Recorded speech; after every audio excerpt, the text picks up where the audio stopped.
வாயு தொந்தரவு. இந்த வாயு தொந்தரவு அப்படிங்கிறது என்னன்னு பார்த்தீங்கன்னா, உணவுக்குழல் வாயிலிருந்து சிறுகுடல் கனெக்ட் ஆகக்கூடிய இடம் வரையிலும் வரக்கூடியது தான் வாயு தொந்தரவு. அதாவது கீழ குடல்லாம் நல்லாருக்கும். காலையில எழுந்துப்போம், மோஷன் போவோம். எல்லாம் கம்ப்ளீட்டா நல்லாருக்கும். பசி நல்லாருக்கும். எல்லா வகையிலும் பெர்ஃபெக்ட்டா இருக்கும். ஆனா 2 இட்லி சாப்பிட்டோம்னா வயிறு உப்புசமாயிரும்.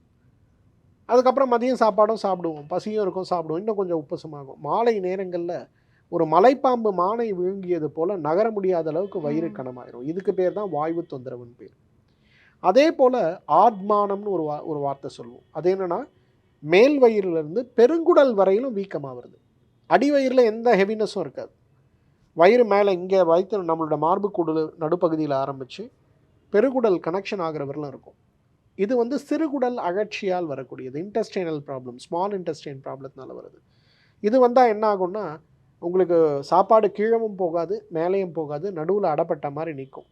அப்பதான் நீங்க சொல்ற மாரி வாந்தி எடுக்கலாமா? அந்த சென்சேஷன் வந்து நெறைய பேர் என்ன பண்ணுவாங்கன்னா, கை எடுத்து உள்நாக்கை தூண்டி, உள்ள இருக்கக்கூடிய கழிவ அப்படியே ரீஃப்ளெக்ஸ்ல வாந்தி கொண்டு வருவாங்க.